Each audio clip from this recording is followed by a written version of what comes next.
Saddle up your horses.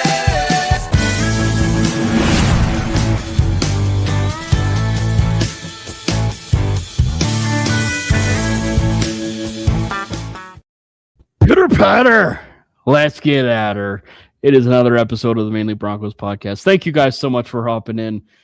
We have a loaded show for you. It is going to be the schedule preview show where we break down the schedule that just got released. It is the Super Bowl for the social media team for not just the Broncos, but the 31 other teams that are part of the NFL. So thank you guys so much for joining us. And obviously, before we dive into any of it, I want to do a big shout out to Jordan for holding down the fort. While I was gone on vacation, he did a bang up job, hosting in my stead. He can officially say he filled my shoes of knowing what it felt like of hosting a show. So Jordan, you did a good job. You did a good job. I appreciate that. I still apologize to the viewers that day, having to listen to me for a longer extended period of time. But hosting a show is a lot more difficult than I thought. Not going to lie. But that's why the best people do it, and that's why I got you. So we're good. What was the exact words that you sent me? Man, I texted you right after, and I texted a lot of things. It was like, man, Cam makes this look easy. I'm gonna savor that, by the way. Yeah. So make sure if you guys are tuning into the stream and you guys are first time watchers of the Mainly Broncos stream, thank you guys so much for joining us. Obviously, we said it's a big show. We're gonna be doing the schedule preview and breakdown of the 2026 Denver Broncos schedule. First things first, hit the like button for the show and share. Feel free to share, to your friends and have their friends tell their friends that this stream is going live and obviously about this network and the podcast, the Mainly Broncos podcast. Hit the subscribe button for the MHRT network page. I believe we're creeping ever so close to about 1,700 subscribers. So thank you to everybody that is a member as well as a subscriber to the MHRT network. Hit the subscribe button for the Mainly Broncos page as well. So it's an absolute blast to get a chance to finally talk about what is going to be coming, if you will, with the 2026 season. We actually just wrapped up the NFL draft, Jordan.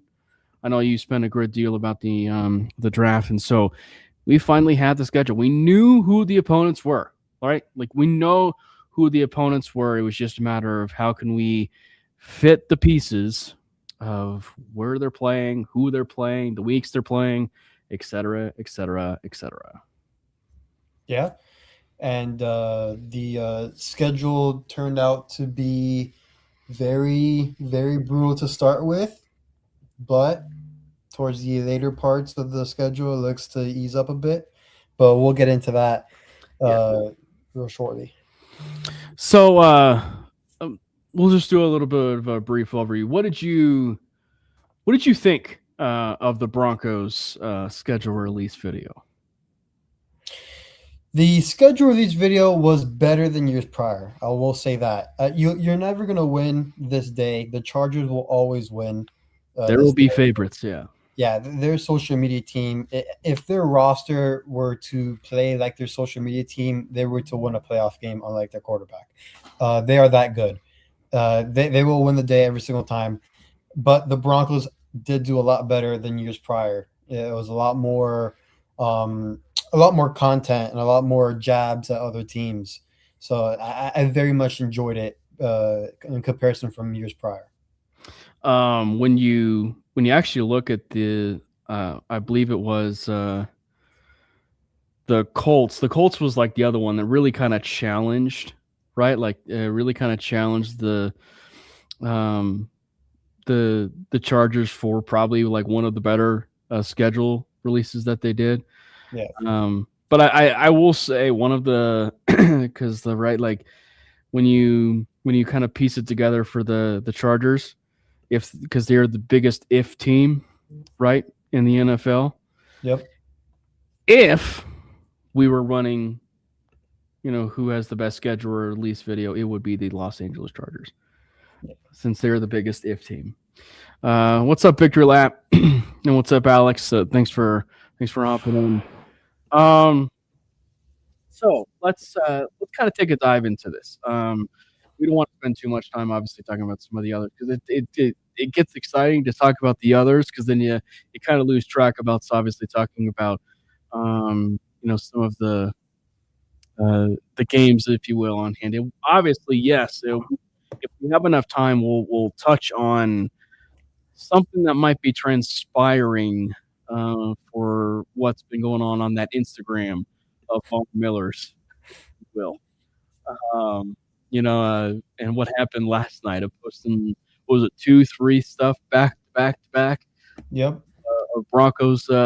Actually, if you will, it was the same post for someone else who's a friend of the show, Broncos for Dummies, Dez. Basically reshared his post through hers and stuff on it. It was just wild. So we'll talk about Vaughn and whether or not he should come back, should he come back, et cetera, et cetera, et cetera. All right, Jordan. Let's kind of talk about this. It's not necessarily the biggest ideal start, right? Like, it's not the most ideal start when you think of the Denver Broncos schedule. Sometimes, and more often than not, you would like to have maybe like a cupcake game or two, like to begin and kind of get your feet wet a little bit. But here, I think there's a lot of ways to look at this, right? Like, there's a lot of ways to look at this from both the negative side of things and obviously the positive side of things. The negative is obviously it's a very rough beginning in the first 6 of the 8 games, right? But I think that for the sake of with where the Broncos were at, and you and I talked about it in the green room, is just that when you look at this Denver Broncos team and them not starting fast, this will afford them the opportunity where they can't start slow. Like they can't,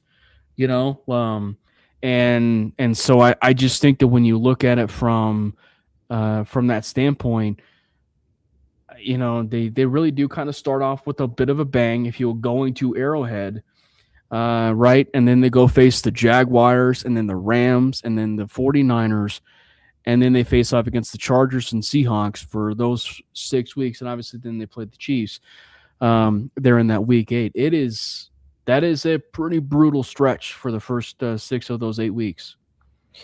Yeah, and the one that I always look at for every schedule yearly, I look at the Thursday night football game and then the game before that to see if we're in a physical game before that Thursday night football game. Because if we are, that takes a real toll on you in that Thursday night football game.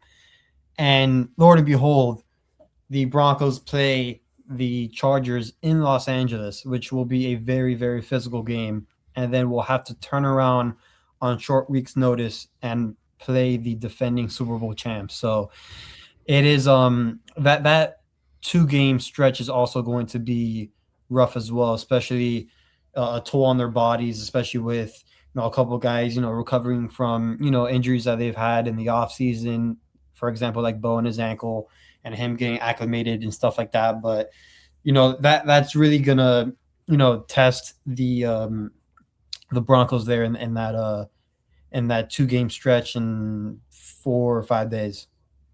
Yeah, that is going to be really something I think is going to be worth monitoring. And I mean, obviously it's the given. You want to make sure that, you are of the utmost health at that point in time. And I mean, I think the Bo injury itself, you and I can probably say that it's like, it's been definitely blown out of proportion and everything for that injury. So, I mean, we're all expecting it to, to be a thing. And I mean, hopefully, and that's the other side of this too, is that hopefully that there's not really some injury concern. Speaking of that though, like to where you are beginning the season with a bit of an uphill climb due to a rather significant injury, not saying, Bo or anybody, but just like if there's some significant injury, you'll face a bit of an uphill climb on something like that. But I think that in years past, right, and you look at the way that things have been structured, under Sean Payton and everything, I think it's a pretty safe assumption that the Denver Broncos have to at least go 3-3 in that stretch. Yeah. Yeah, I think that's the minimum. If you walk out of there 3-3, I'd be happy. I'm not gonna lie. Even though that sounds not like a winner mentality, but I cannot stress enough the brutal 6-game stretch that is. I mean, between the Chiefs, even the Jags. I mean, I know the Jags beat us last year and kind of caught our attention, but I think they're even going to be better this year, if I'm being quite honest. So 3-3, and I'm happy. If we go 4-2 or better, we're looking pretty good for the rest of the year. Yeah. Man, but I think you and I kind of touched on it. It's just like when you look at specifically at those games and you look at them and you look at the way that it's been kind of structured, I do like the fact that they did get that, as someone mentioned about, to get the Jags, right, to get the get back. I think having them early is really a good thing. And I think having some of these teams early is a very good thing. Yeah. But it's also the same. I think some of these teams and these playoff teams can see the exact same thing too. But for the 49ers specifically, it's going to be very interesting because they're such a very different organization than where things have been, right? Yeah. And I think that's of all the games. I think when you look at that 6-game stretch, it's a big wild card. Like it is a big wild card for that 6-game stretch because, like what 49ers team specifically is going to show up. You know what I mean? Their playmaker unit, at least going into where we are right now, is not the best. Brandon Ayuk will not be a member of the, of those 49ers, whether it still says that he's on the roster, right? Yeah, he's not going to be on that team. The wide receiver room has still a bunch of unknowns, right? Aside from Mike Evans, right? Now who just got added. So it's Pearsall, Mike Evans, and this new guy, right? Deshaun Stribling, who they just got from Ole Miss. I liked him coming out, but very interesting. So we got to start fast. And so then it goes forward. They do have a really solid bye. The Broncos do have a really solid bye at week 10. So they've wrapped up that first 6-week stretch. Then they face the Cardinals. And then they finish the Chiefs, which I think has been one of the things that I've been asking for in talking with Jordan and some of the friends on this network. Is just like I was hoping that we could actually play the Chiefs or Chargers twice before the bye week. And so obviously we've kind of made it known of like where we feel about the Chiefs are. But if they do happen to have a bit of a resurgent year, you knocked them out. You knocked them out before the bye week. And so you have the chance to own that tiebreaker, before the bye week, so that if things do kind of percolate a little bit for the Chiefs, you own that. Like you own that tiebreaker. So going forward, it should be pretty easy for you after that. And then after that, then you have the Panthers. So another NFC South type of game, if you will, for the Panthers. But that is in Carolina. Yep. Right? Like that is in Carolina. And then after the bye week, then we go and we play the Raiders. And then the Steelers. This is where it gets to be a little bit easy. It's a bit of an easier stretch after that 6-game gauntlet. So you have the Raiders, the Steelers, the Dolphins, the Jets, because the Broncos seemingly, for some reason, will always play the Jets now. I believe, what is it now? 6 years? Is that what it feels like a decade? If it feels like a decade, where they basically have been playing the Jets for quite some time. They are the new Patriots, which is so funny because it's the AFC East. But like they are the new Patriots. I remember that one stretch where it was like 10 or 15 years ago, where the Broncos just played the Patriots constantly. Right, like constant. And that was even before Manning, but like they played them constantly. And so then you have the Dolphins, the Jets, the Raiders, and then the Bills on Christmas Day. There goes the PTSD gift right there. The Broncos are playing on Christmas. But the good news is they're home. They do have a home Christmas game. And then probably the one game that you and I are a bit weary of at this point in the season is that New England Patriots game. You don't know if it's going to be a Saturday game. You don't know if it's going to be a Sunday game.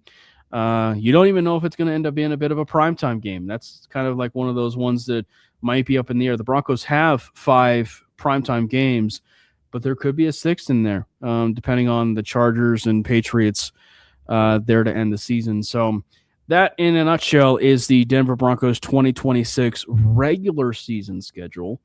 And I believe it was announced that their preseason is the Falcons, Packers, and Vikings. Yes, Vikings, yeah.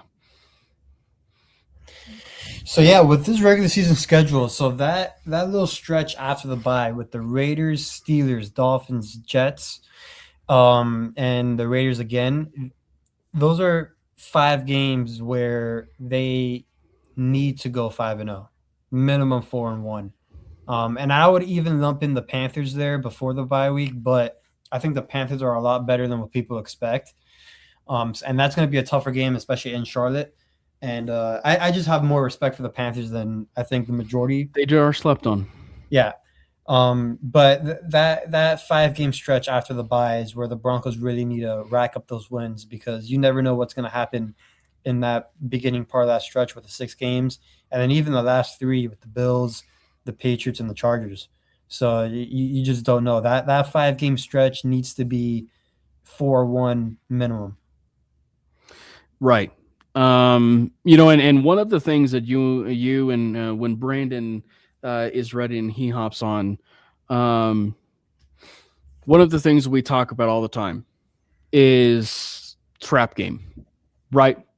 And we talk about this nature of a trap game. Now, obviously, people have defined trap games differently, right? Yeah. And some people have said it's a lesser opponent before you face a bigger opponent. That's kind of like how I viewed it a little bit. But there's also one where it could be like maybe a lesser opponent, if you will, but you're playing a tougher opponent, and so it's just one where you kind of have a tendency to kind of look. It just different ways of how you want to like interpret it, if you will. The game, though, that probably I would say stands out as a trap game, at least on the initial card, is unfortunately a game that happens to be in the first 6 to 8 games of the regular season for me, and it would have to be the Arizona Cardinals. As weird as that sounds, Interesting. Just because the Broncos do face the Chiefs, they're relatively early in terms of wrapping them up, and they do have that home game.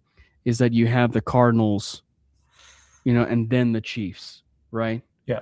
And obviously, I know that the Chiefs are going to be a bit of they're going to still kind of progress as far as their roster, because they've got a lot to work on in terms of their roster.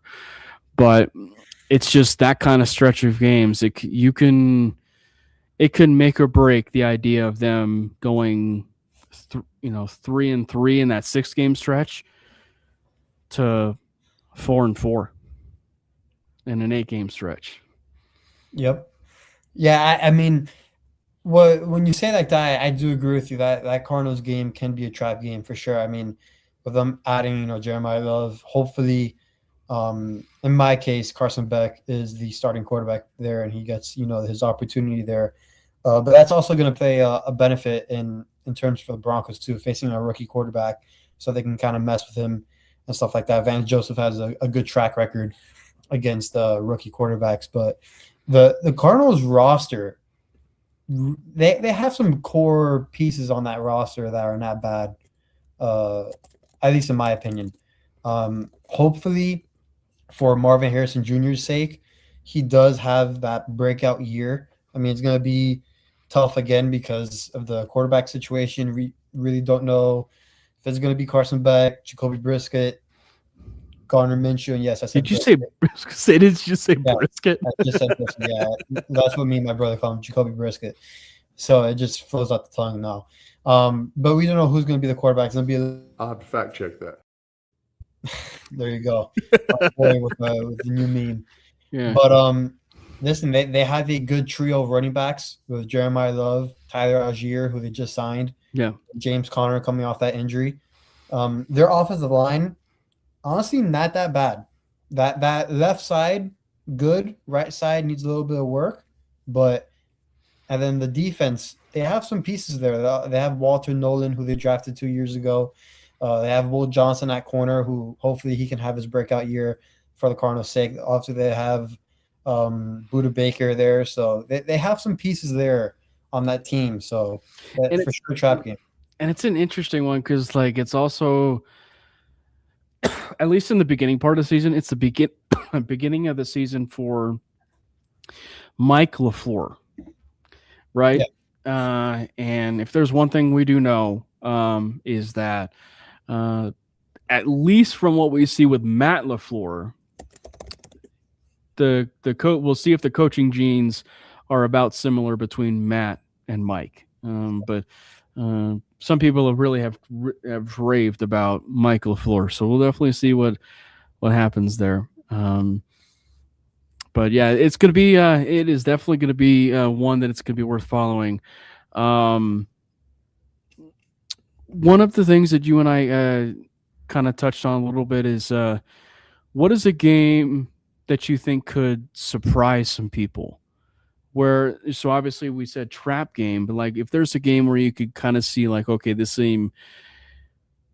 it's kind of the same simple question, if you will, of trap game, but it's like one that could really kind of get dicey, as you kind of like are rounding down or at maybe the midway point of a season, and everything. Cause right. Like, always they say like, the meat and bones, once you're through the first part of a schedule, you kind of have an idea of who you are.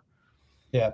So who is one of those teams that you kind of look through that maybe on that upcoming schedule and upcoming games that it might get a little bit interesting? Man, since we're not talking about lesser opponents, I will say that team that may surprise us, I think it's going to be the Carolina Panthers. Do you still think it's going to be the Panthers? Yeah. I was going to say the Jets because I do think the Jets had a really good draft, and those pieces are really going to help them this year. Obviously, I don't think they're going to be a playoff team or even close to it, but they will be in games that they're not supposed to be, at least in my opinion.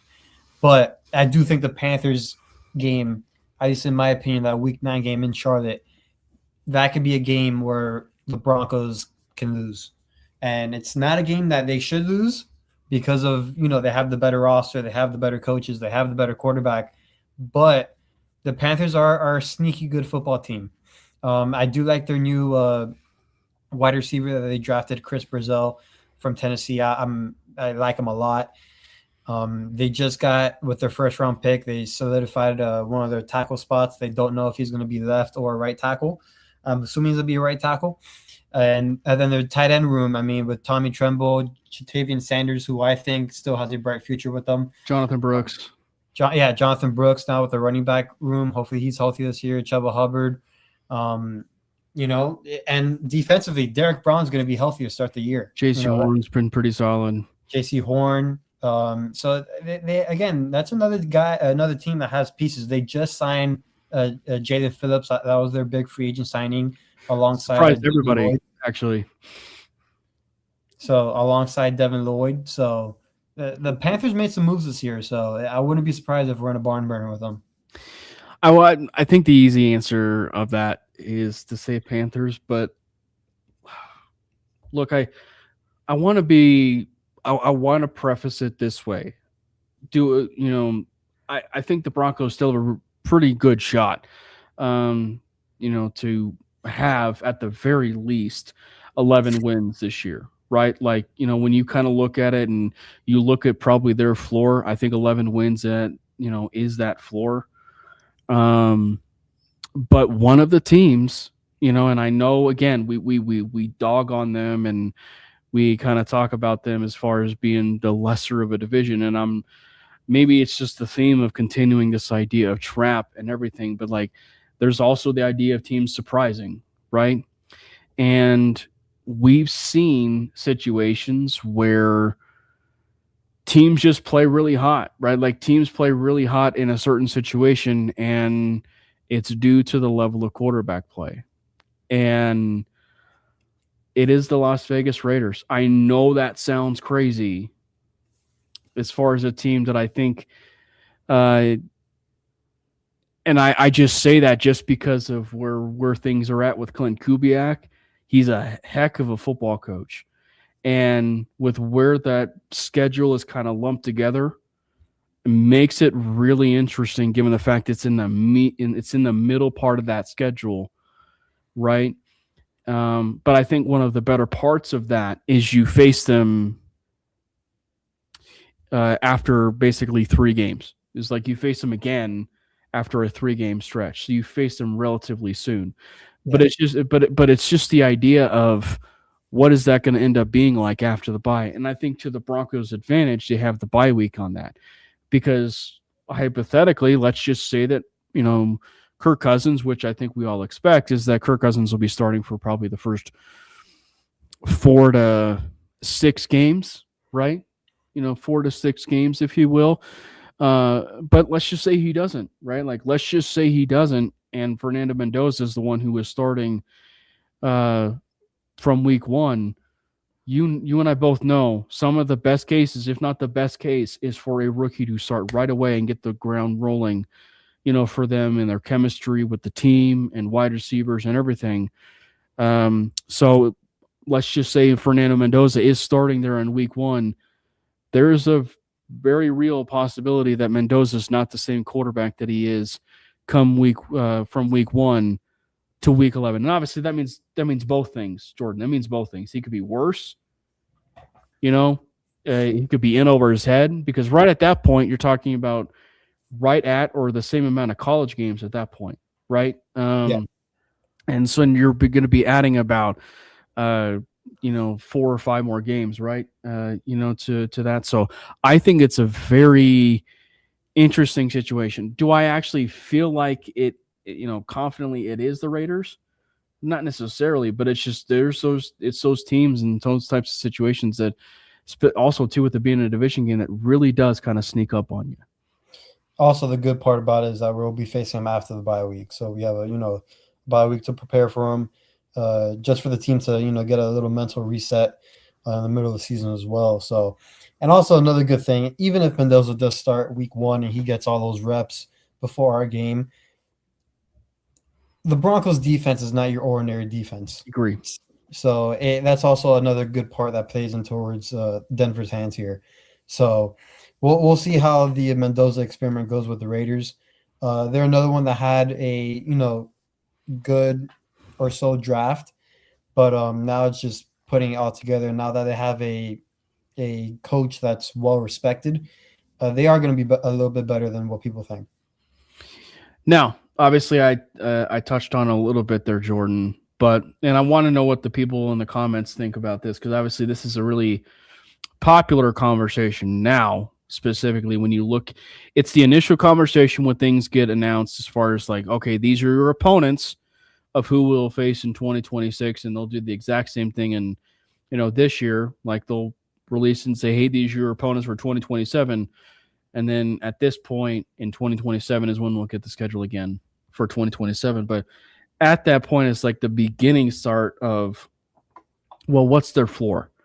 What's their floor win total, for this upcoming season? So for 2026, Jordan, and for people that are in the comments, I would like to know, what would you say their floor is in win-loss record?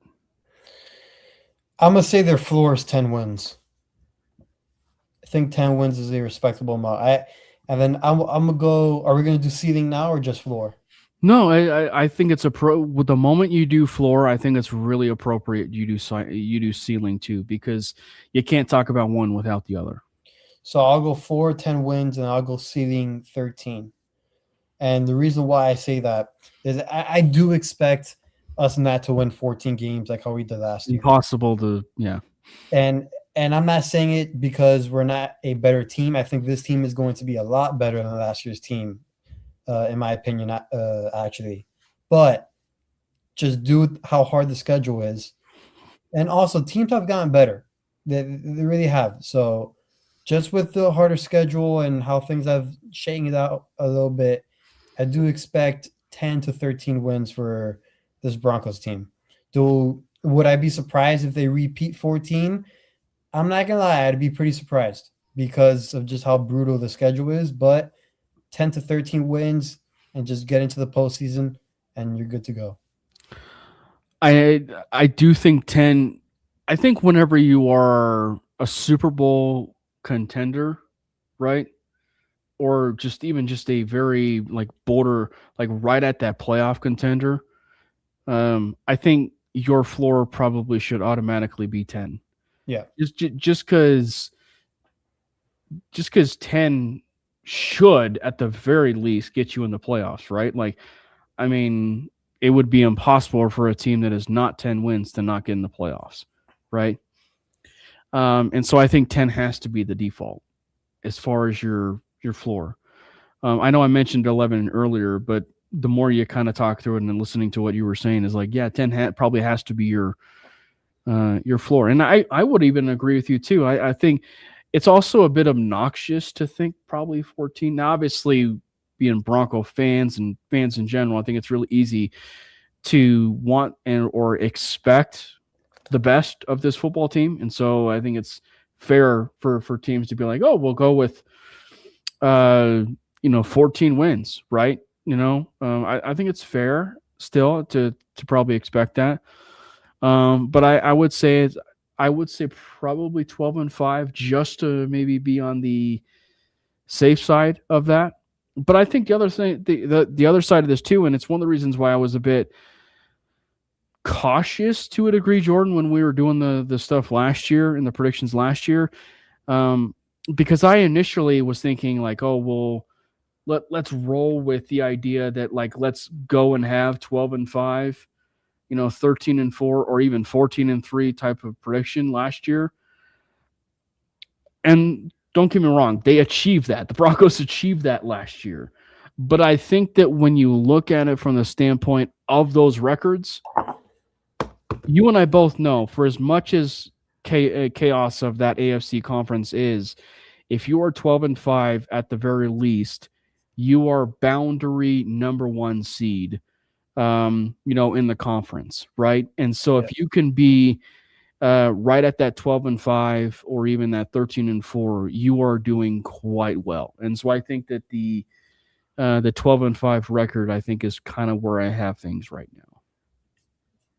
Yeah, I mean, it would be hard to argue that. I mean, again, just with the schedule being a little bit tougher than last year's, obviously you have a first place schedule, which means obviously that we won the division last year, and then also playing the NFC West does you no favors whatsoever. But again, I do think the roster is good enough to muster minimum of 10 games, and then also steal a few of these games on the early part of the stretch. Because if the Broncos do go 4-2 to start that 6-game stretch, then you can start talking about 12 wins. But again, it all depends on how these Broncos start off. Yeah. And maybe that's a fair point as far as like their floor. It just depends on that beginning schedule, right? Like I think that's the part of it too. To kind of like bring it back full circle for what we were talking about at the beginning of this, Jordan, is if they go 14-3 again, it's because they went and darn near went undefeated in that stretch, or only lost 2 of those games, in the 6 of these, right? Right. So I think that when you look at it from that standpoint, if they go 14-3 again, well, for one, there's a lot of ways to unpack this. if you go 14-3, you only lose one game the rest of the way Yeah. at that point. And that means that you're encountering almost a 10-game winning streak again, which I think is also a bit premature to think that that's going to be happening as well. Not saying it can't happen, but I think it's a bit premature to think that, oh, we're going to have another 10-game winning streak. But if they are 14-3 again, it's because they were 4-2 in that weeks 1 through 6. Yep. I mean, out of those 6 games, you would like to at least win those AFC games because they're going to matter. So the Chiefs, obviously, Jaguars, and then the Chargers game. You can afford losing those 3 NFC games, but I will say I think the 49ers game is a little bit more winnable than what it appears. Again, I'm never going to doubt a Kyle Shanahan team, but just in terms of roster-wise, I do think the Broncos have a better roster than the 49ers. But that Rams and Seahawks game, especially the Seahawks game on that Thursday Night Football, are going to be a bit tough. But I will say that Rams game being at home does make a big difference. And Seahawks game being at home. Correct. Yeah. And so the fact that you're going to have that, I think, is at least good for you. So let's kind of do something literally fun as far as like with those 6 games. What's your confidence level? If you're, we'll just start with the Chiefs in week 1, right? Like the first early confidence level, not like it's a different way to look at it, like the betting line, right? Like, like I think they said the early betting line for the Chiefs is like 2.5 or whatever. Yeah. As far as being overdogs. But like for us and just kind of looking at it from the game side of things, we'll just go off of like percentage of confidence, just starting with week 1. What is your percentage of confidence of the Chiefs game? I'm going to say I'm pretty high up there. I'm like 80 to 90% confident in this game just because the first game of Mahomes coming back from injury is going to be against a defense that he has struggled against in recent years, even though people won't like to admit it. But he has struggled mightily against the Broncos defense. This defense also hits the quarterback at the highest rate in the past 2 years, and this is going to be his first game. I understand it's in Arrowhead and all that, but for that to be your very first game coming off that injury, it's going to be tough. It's going to be tough. Well, I said it on 5280 on Tuesday. It was just like everybody makes it as far as this is a pro Mahomes thing, and it might just from a prime time side of things. But if I'm actually Mahomes, and I like I said, I said this on 5280, but it's like if I'm actually Mahomes, I'm actually very pissed at the NFL because, here I am. I'm trying to recover from an ACL, MCL. There's no guarantee I'll be ready for week 1. And you just set me up with the best defense in football to start the season. I mean, obviously I'm in my own building, but you set me up for a primetime game on Monday Night Football where everybody's going to be fresh, and I might not even be fresh. Yep. So if I'm Mahomes himself, I'm actually mad about the scheduling. And I think for my own sake, I could care less if it was home or away. Because, I will never say that I will, go against the idea of having a home opener on week 1. I love the idea of having a home opener on week 1. But I think just for the Chiefs, I think having that game early specifically in Arrowhead, that early specifically, is a massive win. And I'm actually not expecting Mahomes to play week 1. I'm not. I'm firmly under the idea that Justin Fields would be starting. That said, it's pretty obvious the schedule makers and the script writers of the NFL are wanting Mahomes to start that game if they're scheduling a primetime game like that. Yeah, and I think the NFL wouldn't put that as the first Monday Night Football game if they didn't know that Mahomes was going to be healthy enough to play, and even Bo Nix. So I think we can expect both of those QBs to be out there for their teams. But the reason I'm just so confident in that game is not just because we swept them last year. It's more so because there's a lot more positives in terms of advantages for the Broncos Mm-hmm. than there is for the Chiefs. Because also remember, Jalen Waddle's debut for the Broncos will be against a rookie cornerback, and I understand that Mansour Delaney's a very, very good corner out of Yeah. LSU. I truly do understand that. But to be making your NFL debut on prime time against one of the fastest receivers in the league, that's a lot on your plate, and surely he can step up to the occasion. But that is a lot to ask, especially against a Chiefs team that also comes out the gates very, very slowly as well. I mean, everybody talks about the Broncos that are very known to come out the gates, early and struggle.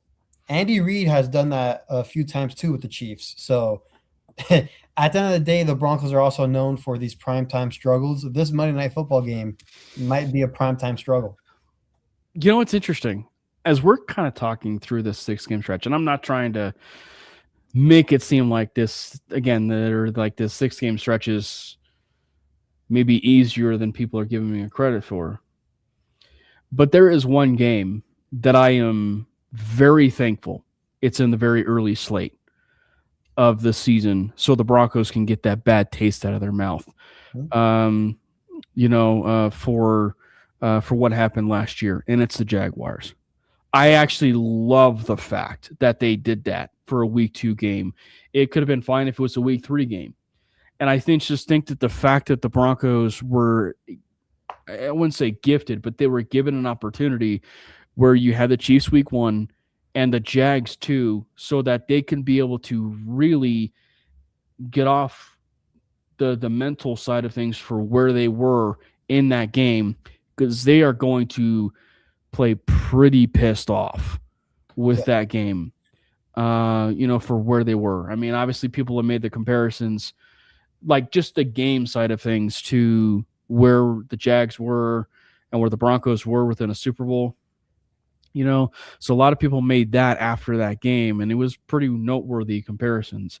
So yeah, that was definitely one where I'm circling that, and I think just if you're kind of nitpicking the first stretch of 6 games, Jordan, I love the fact that they have the Jags game in week 2, that they can be able to do that and really kind of, feed off that in week 2. And I think going off the confidence part, I think for the Chiefs, I would probably put it between that 75 to 85% confidence, because you still want to hold out that 25% that Mahomes might play or might not play. And the Jags, I think, is, interestingly enough, I think the confidence is in that same realm of that 75, maybe 70 to 80, just because it's the beginning portion of the season for them, and they started out red hot. But I think if you can at least afford to go 2-0 in the early stages of that season, you and I both know, and stuff with sports, Jordan, that the mental 6 inches that it does for an athlete can really give them a bit of some confidence to begin the season. And so to beat 2-0, hypothetically, and then going and facing the Rams in another home game, I think would be massive for their psyche. Yeah, and the Jaguars lost some pieces this off season, so it's not going to be again, the core pieces are there for Jacksonville, but they missed some guys that are going to hurt them more than help them, in my opinion. I mean, and we can start off with the running back Travis Etienne, with him leaving. Their running back situation, a little bit shaky, in my opinion. But they did sign Amir Abdullah. I don't know if he's really gonna, the ageless Amir Abdullah. The ageless Amir Abdullah. It seems like he's been in the league for quite a while. Mm-hmm. But again, just losing a guy like Devin Lloyd, Greg Newsome, Travis Etienne, who all departed in free agency, big. They traded that defensive lineman to the Falcons. He was a good depth guy, but still, that's another piece gone. And they added some guys. They're not out of this world, Travis Hunter making possibly a switch from wide receiver to defensive back, maybe full time. That is also true, and we didn't see him play last year because he was hurt against us. So that will be also a new face that we'll be playing. But I think that game is going to be a little bit easier this year than it was last year. The other side of it too was Parker Washington was a thing. The first or I should say was like the 3-game stretch or whatever, the 4 game stretch. There was probably no wide receiver in football in that 4-game stretch that was as good than Parker Washington before he came to Denver.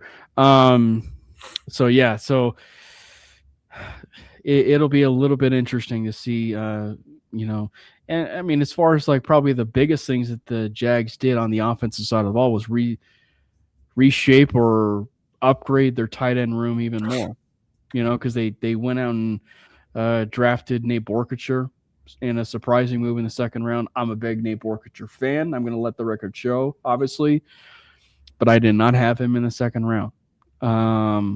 So I'll be the first to tell you that I did not have him in the 2nd round, nor the other tight end that they got, that they decided to take a little bit later.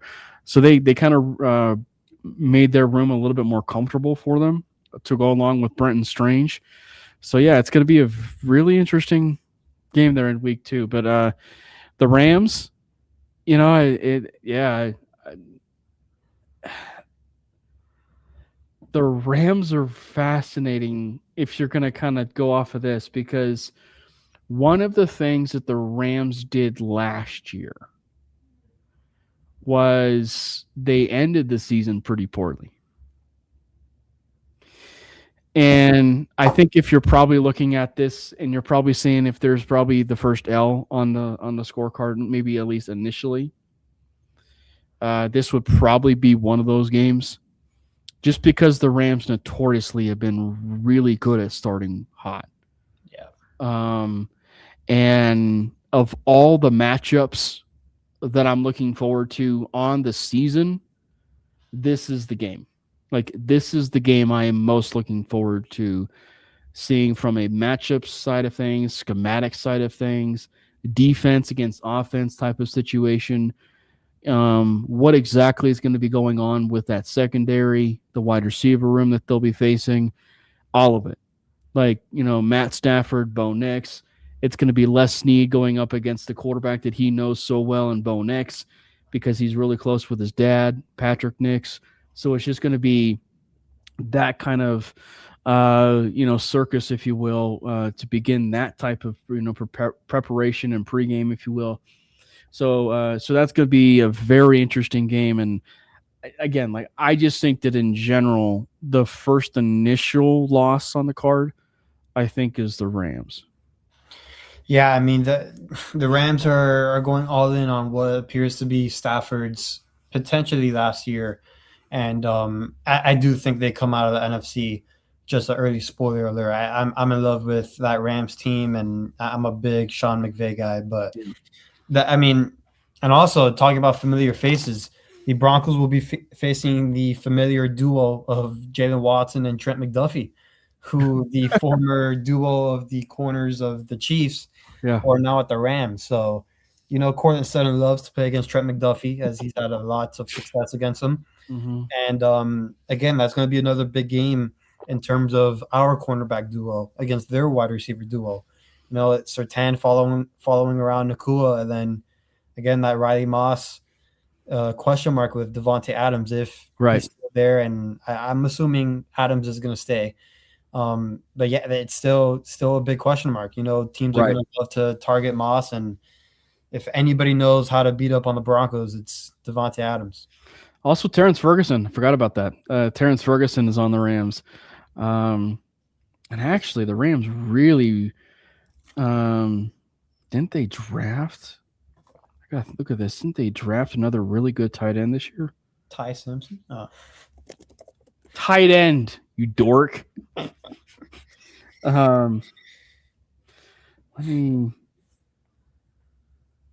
Yes, they drafted Max Clear from Ohio State. Yeah. So like they really kind of like retooled, that tight end room, because obviously you're going to have, Well, they don't have Higbee. That's right. They don't have. Well, they do have Tyler Higbee. Oh, and Parkinson. And Parks. I mean, they're 4 tight end deep. Yeah. Remember, there's also the same team that utilized 12 personnel the most. And again, if you're under center and if you're going 12 personnel, you're one of the best offenses in the league. Hopefully, the Broncos under Davis Webb can do a little bit more of that. Man, but yeah, I am really curious about that matchup. So, Davis Webb is gonna have his work cut out for him in the first 6 or so games there. So moving forward, So as far as the Rams' confidence, I will probably I'll still play the safe card, and I will say 50-50. Yeah, I But, agree.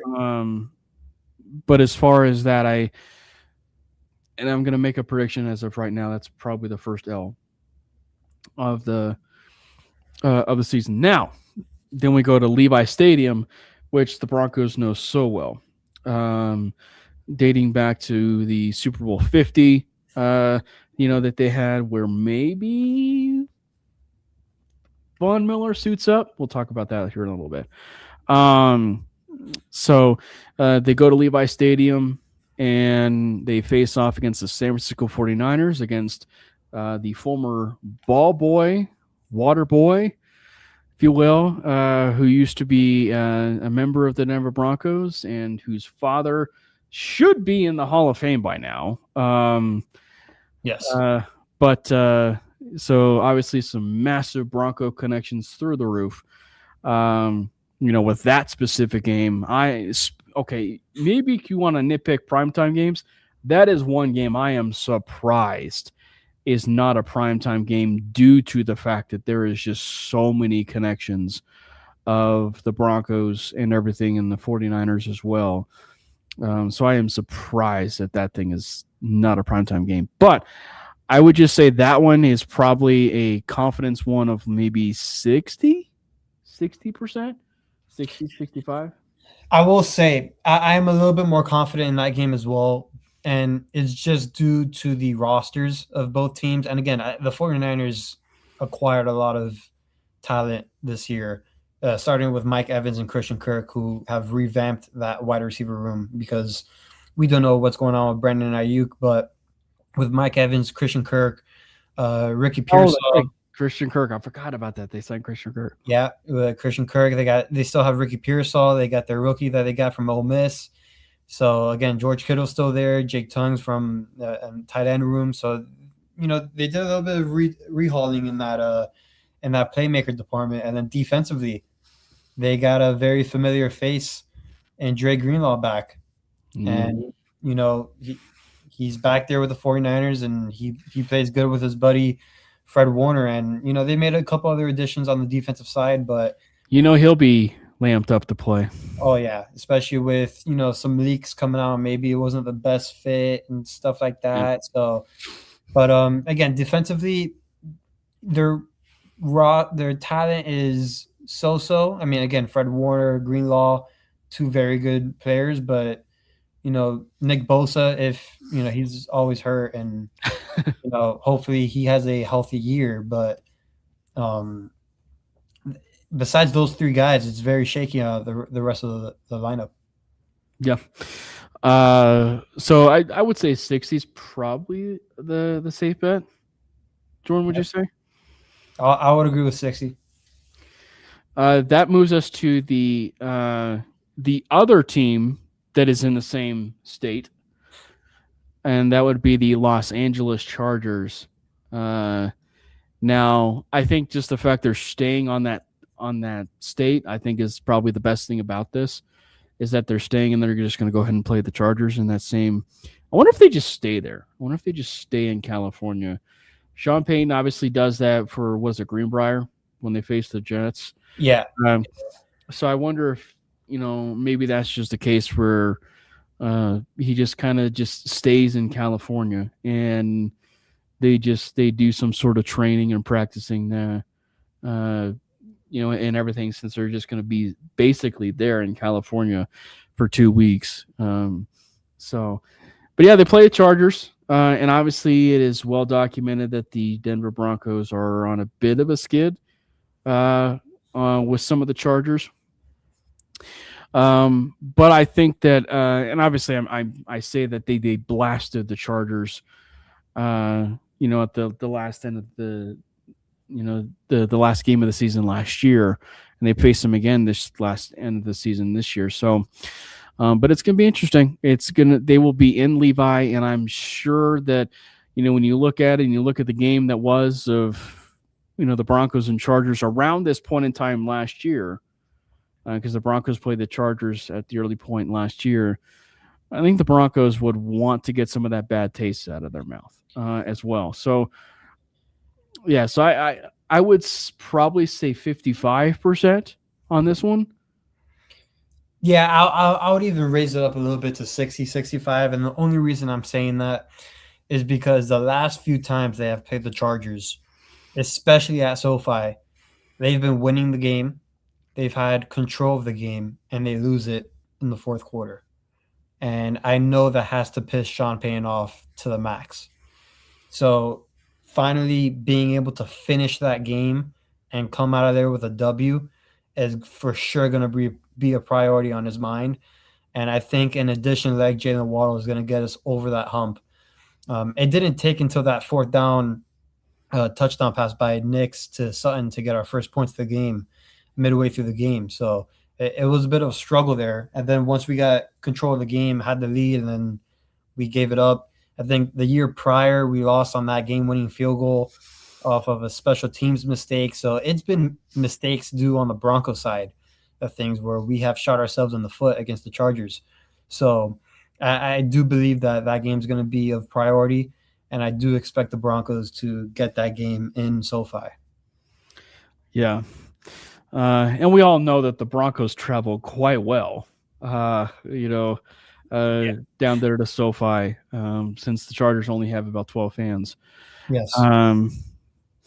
Some were robots, because I remember that one period where I think it was during COVID, where they did robot fans.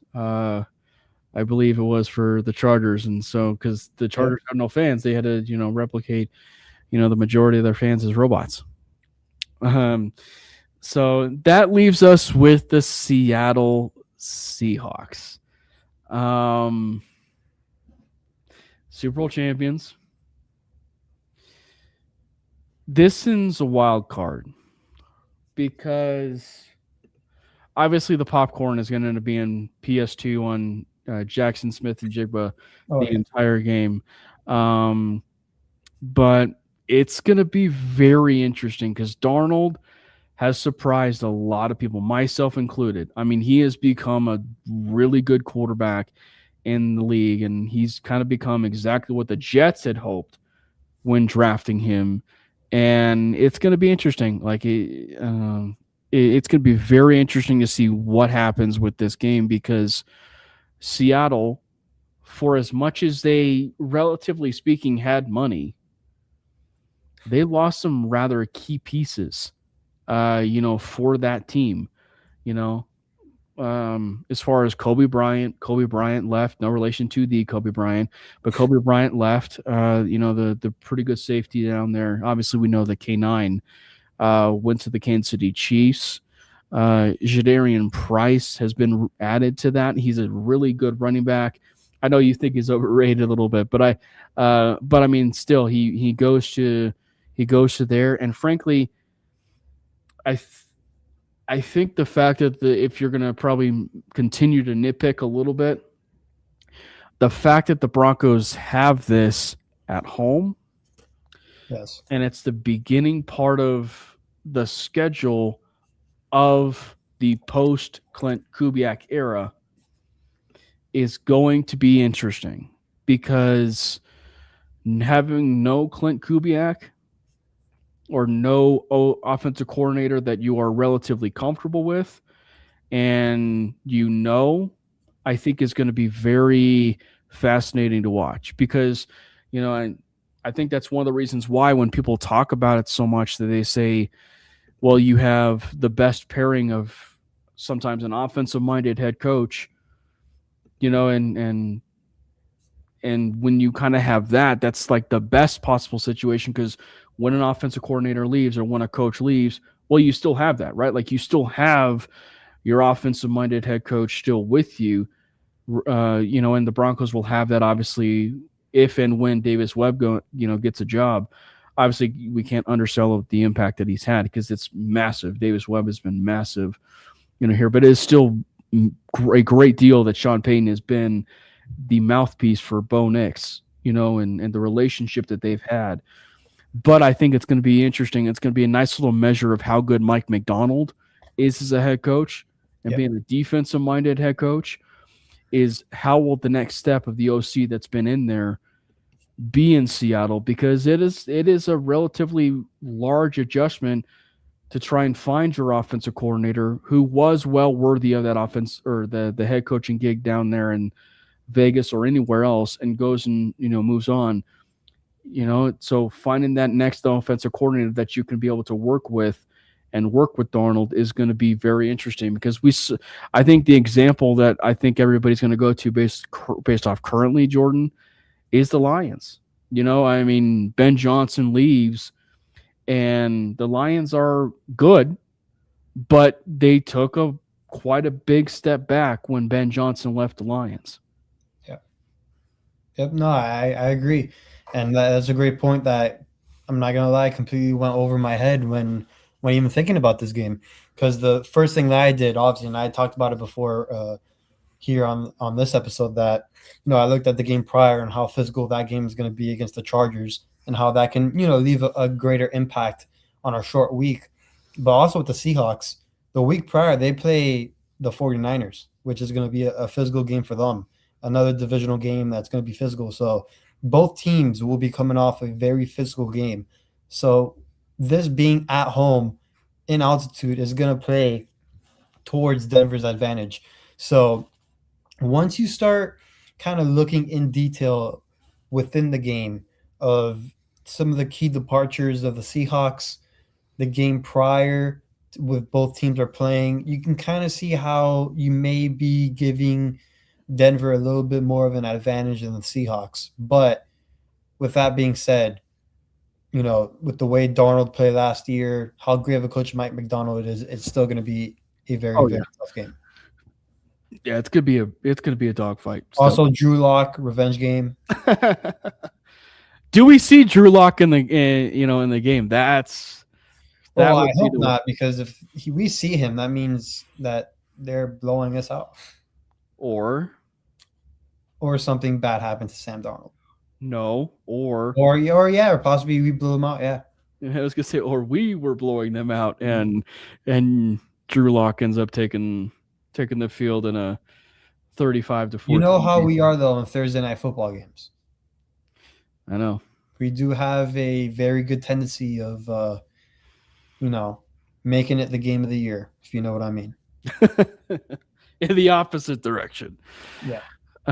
What would you say the confidence of that is then for the Seahawks?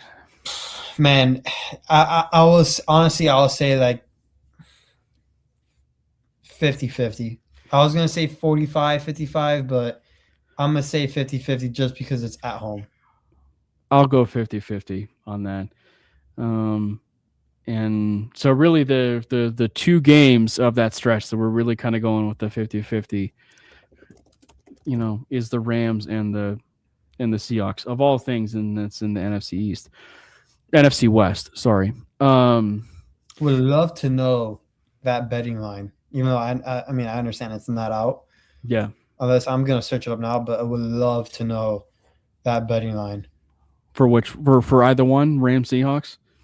Especially for that Seahawks game. Yeah. So that'll wrap things up on the schedule portion, unless you had something else. No, I got nothing else. I'm just searching up to see, because I know we are 2.5 point dogs against the Chiefs on the road, which I'm not mad at, to be honest. It was a really good point that was made. I believe it was Jack in our chat. That was basically like when you do a 2.5 overdog, if you will, it's just because it's kind of it's easy to flip, if you will, because by the time the regular season hits, right? And you're at the point of preseason and everything else. Well, it can flip the other way, and the Broncos are 2.5-point favorites. At that point, because I think that specifically too when we don't necessarily know Mahomes's health, which I think that's the other side of this too, is that maybe they don't know, the bettors don't know about Mahomes's health either. So it's just they're keeping it safe with the 2.5. So I just found some betting lines for 6 games so far for the Broncos on DraftKings. So obviously the Chiefs won, opening night, 2.5 underdogs. And then they have a betting line for the Rams game in Denver, 2.5-point underdogs in that game. Then they have a betting line for the 49ers game in San Francisco, 2.5-point underdogs in that game. The 4th game against the Chargers in LA. 5th game. 2.5-point underdogs in that game. The Seattle Seahawks. Oh, no. The Seattle Seahawks on Thursday night at home. You guessed it. 2.5. Yeah, maybe that's their default. And then they have a random Cardinals game that I don't know why this betting line's up, but they have it, and we are favored by 7.5. So, maybe the 2.5 is just the default. But yeah, according to the betting market, they do expect the Broncos to really, really struggle in that beginning part. Yeah, they do. So if for anybody that has not been following along, there was some news that was breaking from a certain former player. Obviously, I'm wearing said former player, but on Instagram, of all things, there was a post that was done. It first started, if you will, with the first three. If the first of the three was a picture of him in the 58 uniform with the song from Phil Collins, "Can You Feel the Air? Can You Feel It in the Air Tonight?" The very famous song that everybody knows so much from Hangover. Or I should say got re-famous, because of the Hangover movie. And then he followed it up with a number 24 Photoshop that was done in an old Broncos uniform, and basically with the emoji of the I believe it was the purple head emoji, with the bubble on the head, kind of making think like he's processing something. And then he reshares his Instagram post through a Broncos content creator who's Broncos for Dummies, who does great comedic and also content work for Instagram, and she does a great podcast. Her name is Des. Great stuff. But he reshares that, basically continuing to add kerosene to even more fire, which could possibly mean that he very much wants to be a Denver Bronco. And actually, I should say this. Maybe there's a fourth one in that, and that was he shared an interview that was done by someone of the Broncos community, and they asked him about what it would be like for Von Miller to be a member of the Denver Broncos, and it was asked to Nick Bonito. And Nick Bonito obviously would welcome the idea of having Von Miller on his football team.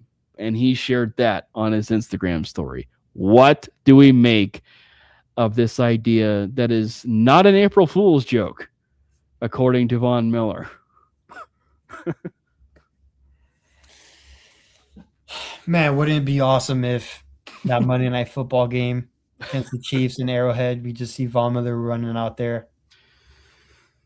Oh, man. Wouldn't it just be awesome? Okay, so I was just hypothetically throwing out numbers, but I see the vision of him not wearing 58, but he wears 40, right? He wears his college number. He wears 40, and they retire 40 and 58. Sorry, Justin Sternad, by the way. But he wears 40, and then he retires a Denver Bronco after winning a second Super Bowl as a member of the team.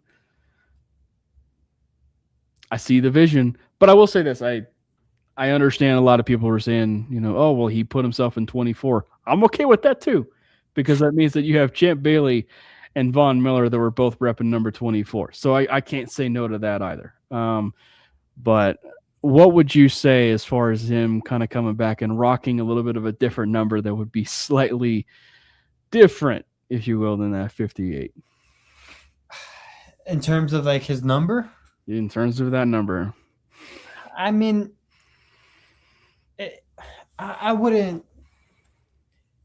I don't want to sound bad, but like I know it doesn't really matter what number Von's gonna wear. Like I don't see him wearing. I know he had that picture of him wearing 24. I don't think he's gonna wear that. I can see him coming back to 58. No one's really wore 58, has they? Like as far as like, I don't think so. But if he even wants to go back to 40, guess what, Justin Strnad? You're going to switch your number. All right. The famous what is it? The funny video where they rip the shirt. Just gets him and just rips. I mean, it would technically be that, and I think Justin Strnad is aware enough where he would just give up his jersey number. He wore 23 in college. Not now. That would have to require. Yeah, I believe it would be what is it, Jade Barron to give up 23, but and then at that point Barron would have to wear number 7, and good luck with that. But no, it's definitely doable. But let's just kind of touch on this. Do I think it's a very noteworthy point when people say, does he fit schematically? And does he actually fit depth chart wise for this team? I understand where people come from there. I do. I understand, because it's something that you can't gloss over. But we are still talking about a player who had 9 sacks in a very limited amount of time with the Buffalo Bills and even the Washington Commanders. So where you're adding a rather depth piece who's clearly on the back 9 of his career and producing, when he was with the Washington Commanders, 9 sacks last year. That's more than what Jonah Ellis, who when he was an edge rusher, contributing about 5 sacks a season, Dondrea Tillman, and those were quality numbers on an edge unit that, had the highest sack rate, in football the last 2 years. So you're adding that of 9 sacks to a room that how can you possibly, say no to something like that? You know what I mean? Because it's just like, but again, it's one of those things. Like, I understand though when people don't want to bring it in just because of, you want to see the youth, you want to see the young developmental pieces of the Q Robinsons, right? The Dondrea Tillmans. Like, you want to see those players perform. And, so you definitely do want to see that. And I definitely respect that. It's just one of those things, like, and you see the numbers that he has kind of produced a little bit at the stage that he has. It is pretty hard to ignore with those small snap counts. Yeah. And it would be like, do we really think Von Miller will be willing to play some special team snaps as well, which, just knowing that, I don't think he will be. But because, again, if you're going to be, and I'm not going to say he's going to be like the last guy on the depth chart, but I mean, we do have some pass rushers that, they may not have the name, but they have shown very, very good flashes, whether it's preseason, training camp, or even games. I mean, we have seen some guys on the back end of that depth chart, showing some flashes in regular season games. So, again, I would still love Von to come back. I really would. Now, usually those low-end depth chart guys usually play on special teams and get those snaps. Just don't know if Von is going to be willing to do that, or if that moves a more prominent player to do it. So there's just a lot of questions surrounding it, but I would love him back. It's a very interesting conversation the more you kind of peel back layers because, and it just kind of dawned on me on this. One player specifically, I actually think he would be okay with it, but also he would understand, would be Q Robinson. And I know that sounds crazy, but that's just because if you do talk to Nick Saban, and we remember the conversation that had been had of Nick Saban about Q Robinson, he also called him one of the best special teams players he had ever coached. He loves playing on special teams. Now, with how wiry and how bent he is as a pass rusher, it's crazy to think he was even on special teams and how talented he was, at that point. But when you love that and you love being a part of special teams, it's something to consider a little bit, and I think there's also a world where, there used to be those years where, you don't necessarily see your best players on special teams. But I think the one part of it that really has always kind of made me appreciate Pete Carroll as a coach necessarily, where you really saw it prominently, was when he was the Seattle Seahawks head coach and you saw key contributors of your starting defense play on special teams. And I think they did that when Cam Chancellor was safety, when Earl Thomas was safety. I think he even had Richard Sherman there playing special teams as a gunner. So, I mean, like, when you value special teams like that, you're at least considering the idea of having some starting level talent, or players that are really good contributors on your special teams unit. So if you can do that, I think Q Robinson would add a lot to that special teams unit if you can do that. I agree. So that's at least a window where you can look at things like that. And as far as we probably didn't get a chance to talk on it, I actually haven't had a chance to talk about the draft class. You didn't do a show last week, did you? No, not last week, the week before. Yeah. So one of the last little bit of information that I think is noteworthy, and obviously, like I said, I didn't get a chance to talk about the draft class, but we did have rookie minicamp. So I'll leave the floor with you. You're not going to be leading. You're not going to be hosting. But why don't you kind of fill us in a little bit on some of those rookie minicamp highlights? So in terms of rookie minicamp, at least in my opinion, the number one standout in that was Jonah Coleman. He was getting lots of love from reporters, seeing videos, seeing photos, seeing a whole bunch of stuff. Even his interview with the media were very, very impressive. Just a strong running back and looks a lot more explosive than what people think. So Jonah Coleman stood out from the jump, in my opinion. And then also, even though he's not a rookie, he's a second-year guy, but when Sean Payton goes out of his way to compliment and talk about a player without it being asked to him, that means you're doing something good. And the fact that he mentioned Caleb Lohner and how much he's gotten better and how much he's impressed in rookie minicamp, I think that says a lot. I think it really does. Brandon. We made it, boys. We made it. Oh, Brandon. Dude, having to go pick up your jury summons from your old address because they sent it to the wrong place. 0 out of 10 experience. Don't recommend that. You just missed the Von Miller conversation, who you know quite so well. Oh yeah, Brendan. My totally legitimate blood sibling relative who has signed the football that is just to the left of my camera. And your longtime profile picture that ended up being changed in the last 2 years. Breaks my heart, man. Breaks my heart. You just caught us talking about rookie minicamp, but I want to know, we'll bring it back. So kind of take us through. Man, dude, this is This is brutal, man.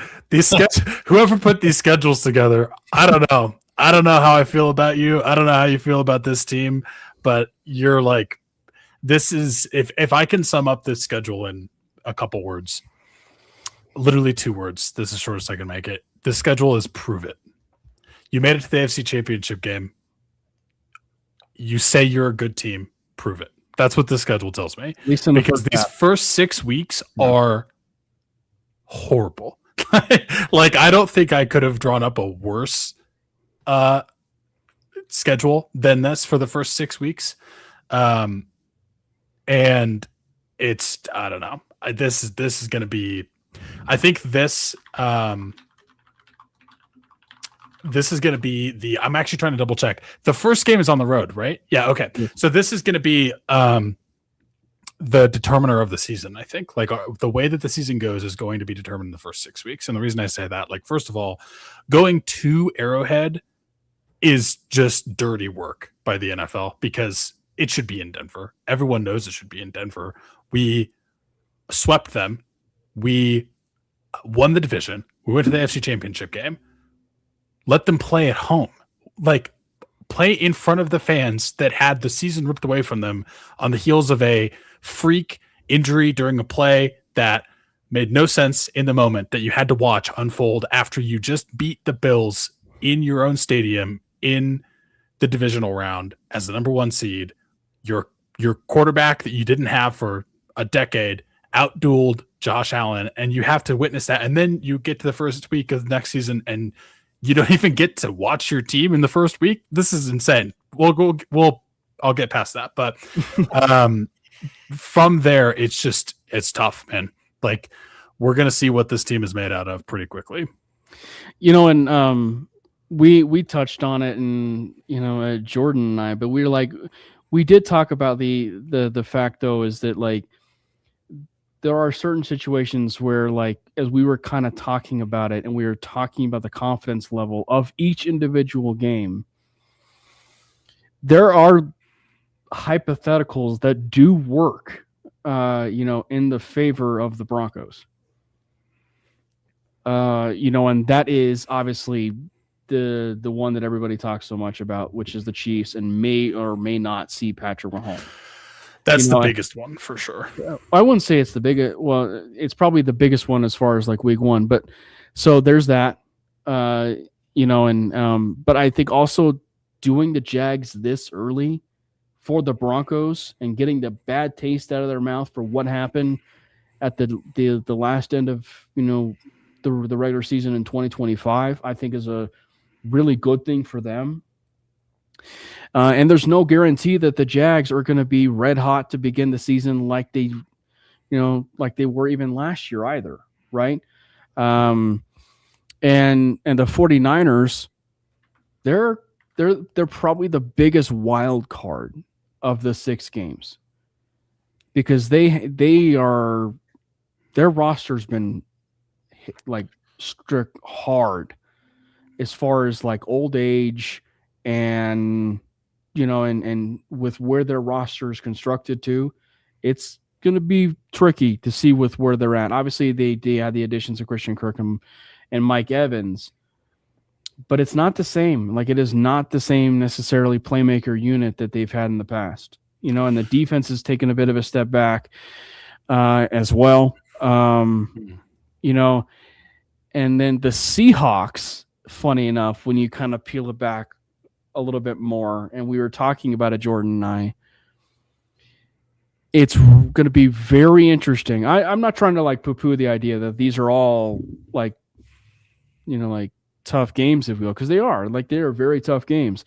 But like there's a scenario there where Clint Kubiak's gone, right? Clint Kubiak's gone. That is a big offensive coordinator void for the Seattle Seahawks. And sometimes, or even more often than not, you have the best transition of that is when you have a head coach who's an offensive-minded head coach where you kind of don't miss a beat. You know what I mean?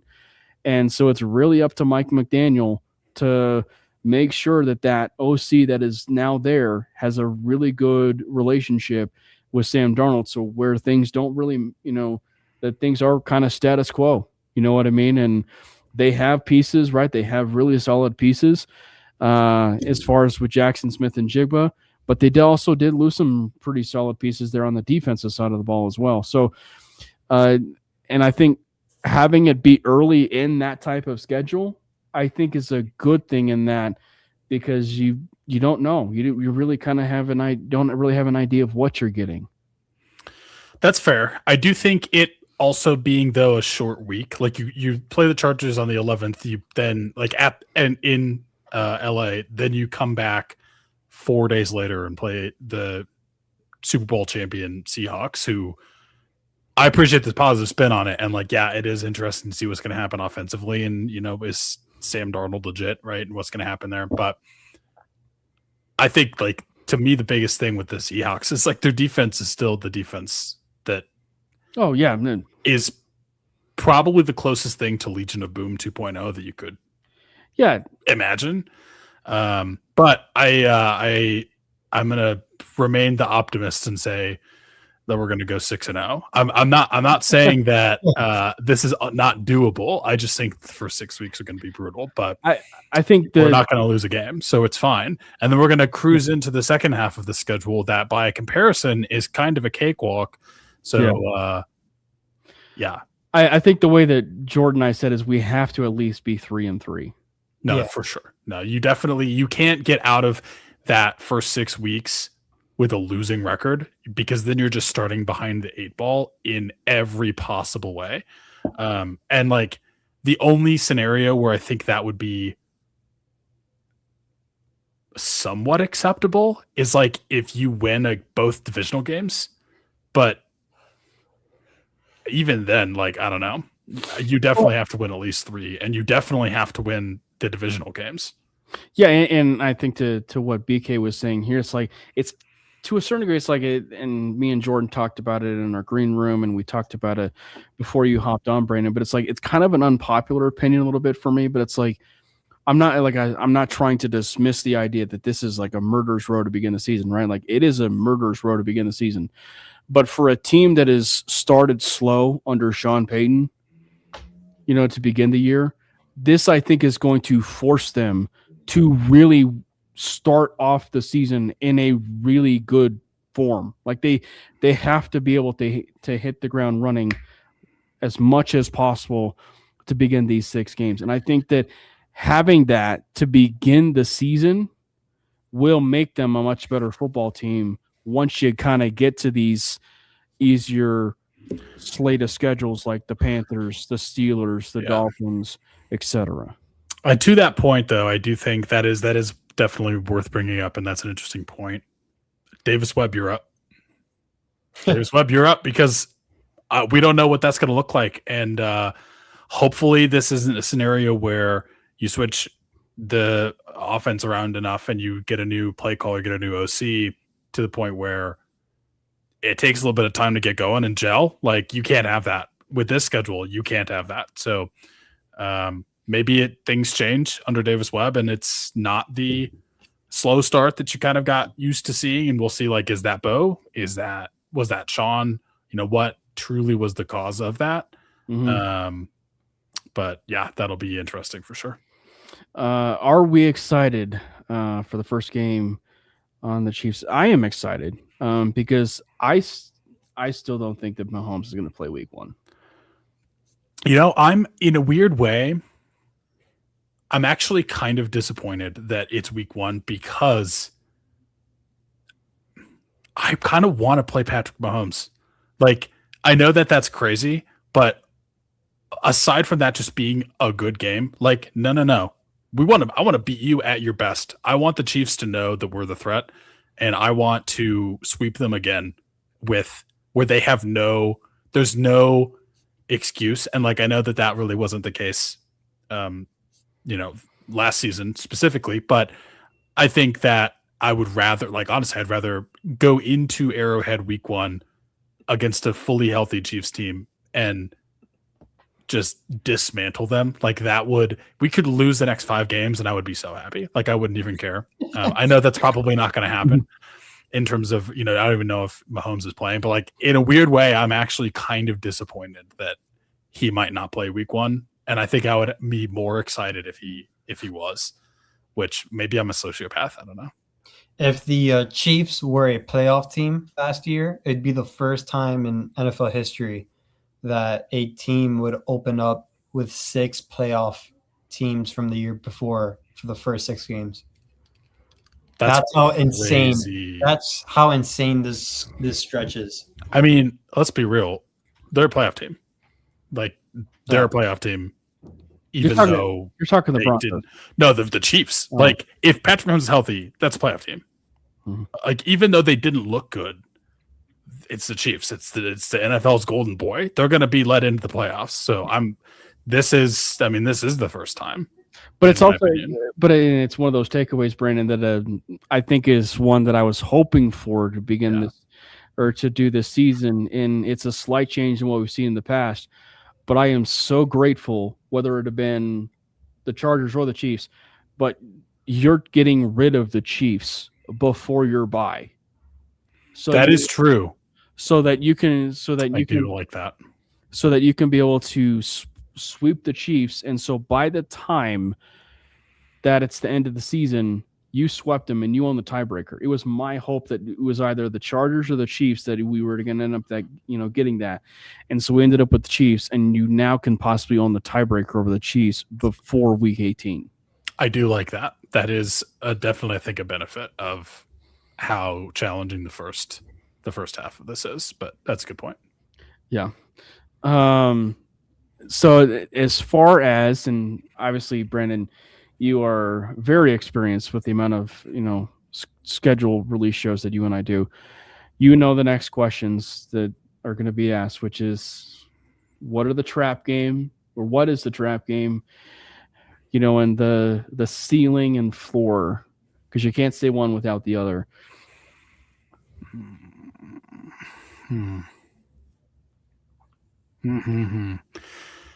Oh man, that's weird. It's hard to say. Like, part of me is like, do I believe in trap games? I don't know. There's a couple things that stick out to me. Like, you talked about the 49ers maybe not being as big of a threat as like you think. And I don't necessarily disagree, because I think you're right. Their roster kind of was gutted. But to me, it's like, okay, is Kyle Shanahan still the coach? Check. Is Brock Purdy still the quarterback? Right. Check. Is Christian McCaffrey alive? Check. They're a problem.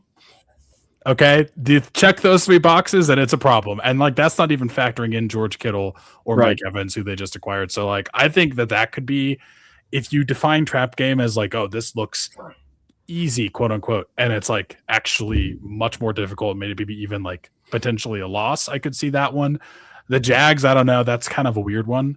To me, the number one thing, and this kind of feels weird to think about and say, and sucks honestly to even think about and say, I don't know what's gonna happen with the Raiders, but not playing them until week 11.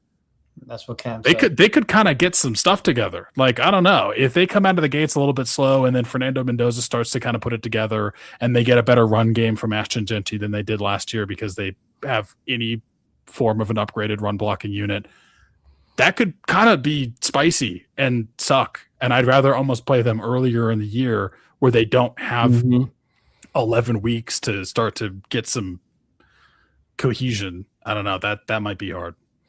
The game I started with, Brandon, was one that, at least for the slate of the 6 of the 8 games, or the 8 games, was the Cardinals. Really? Just because of the fact that it's one of the first times we've actually had the Chiefs that early in the season being taken care of, and it's at home, right? And who knows what could possibly be transpired there. The Cardinals are also kind of have some sneaky weapons a little bit down there in Arizona, and it's the LaFleur family. You have no idea what you're going to be getting with the LaFleur family. And who knows? We're still talking. You are playing the entirety of the NFC West in this stretch, and so it's just very interesting kind of like how that all, transpired. But it's just one where I'm obviously thinking it's a win, but it's just one where you just never know. And then they kind of lended me to the idea that, there's also the Raiders too, because you've just, they could start Mendoza week 1, right? Like they could start Mendoza week 1. I don't think they will, No. but they could start Mendoza week 1. And then all of a sudden you just have this situation of like, well, gee, he's already entered the amount of games that he has played in a college football season. So who knows? He might actually just flip a switch in a corner of just like, oh, wow, he's this different quarterback than we had seen in a bad /good way, if you will, for the Raiders. So I don't know. It's just it's definitely one where it's like I can definitely see them being a little bit of a surprise. And I think I still think, by the way, this is just a point before we talk about more of the to transition to the Von Miller stuff for you, Brandon, so you can get caught up. But it's like I actually see a role. I don't think it happens, but because I have the Raiders finishing last. But I think there's a very real world that because of what we saw with the Chiefs, and again, I know what I said earlier, but with how bad the Chiefs looked last year, truly, with how bad the Chiefs looked last year, there is a scenario, like there's at least a scenario where we could see the exact same situation sort of with the Chiefs, and it's far more competitive of an AFC West this year, and the Chiefs finish last. Like there's at least a world. It could happen. I mean, going back real quick to the Raiders, I'm looking at their schedule and trying to figure out like when it would make sense to start Fernando Mendoza. I don't know. It's kind of weird because they start with the Dolphins, which like would almost make sense actually to start him then, because that's probably the easiest schedule, the easiest game that they have, because then it's Chargers, Saints, who I think the Saints actually might be kind of spicy this year. I'm with you. Then the Chiefs, the Patriots, the Bills, and the Rams. Like the Raiders opening schedule is kind of insane too. And then it's the Jets in week 8, which I think is, to me, it's like week 1 or week 8 are the two places I could see him starting. The thing that sucks is like, even if it's not till week 8, it's like, that's kind of enough time to start to put something together, I think. And the only reason that maybe even like week 8 doesn't make sense is that it's like week 8, you're starting him. He's on the road. You're on the road in week 9. He comes home against the division or the Super Bowl champions in week 10. And then he's back on the road again against the Broncos in the Mile High. I don't know. That's kind of a rough stretch. So like, I think it kind of makes almost the most sense to start in week 1. So I don't know. We'll see, but it'll be interesting. I do think there's a world where the Chiefs could finish last. Unfortunately, I don't think we live in that world because they're still the golden boy, but it could happen. Yeah. So regarding, if you will, the Von Miller situation, would you sign him? It breaks my heart to say this, but I think I would say no. No, come on, Brandon. Hold on. Let me explain. Okay. Let me rephrase. It depends on the context of why and how you're signing him. The reason I say that, not about the money, not about the contract. What are you signing him to do? Because if you're signing him to just be a veteran presence and almost like a coach who's in the locker room, awesome. Love it. Fantastic. If you're not, tell me who you're taking off the field to give Von Miller snaps. And I'm sorry, it just sucks. Like that doesn't help you. And I wish that it helped you, but I just don't see how that is a net benefit. He's 37. I love Von Miller. I want him on this team. I would have him on this team as a coach, or even just like, I guess as like just a depth piece, it would be okay. As like, okay, strictly if someone goes down and you need someone.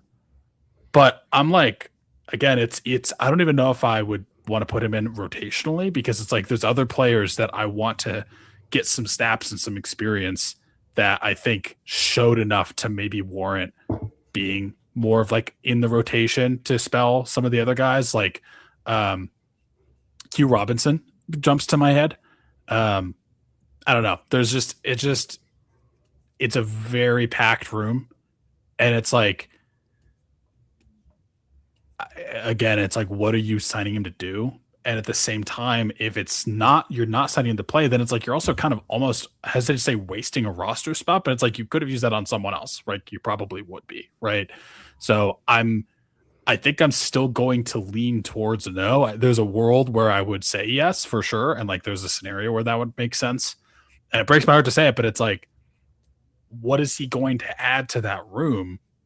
I don't know the answer to that question. And I think you're almost shooting yourself in the foot by taking snaps away from players that are either just straight up like better at this stage in their career, or like have shown enough promise to where like you probably want to give them some more snaps and have them be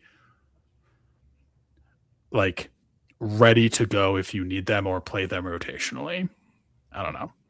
Yeah, it sucks. It's tough, but I would love to have Vaughn back. Hire him as a coach for real. Like if he's deciding that he's maybe ready to hang it up and he wants to coach, I would be totally for that. And I mean, again, I would even still be for it if it's like you're signing him and he's kind of going to be just like a veteran presence and a coach, and maybe like a glass break in case of emergency kind of stash. But again, just who you're taking off the field.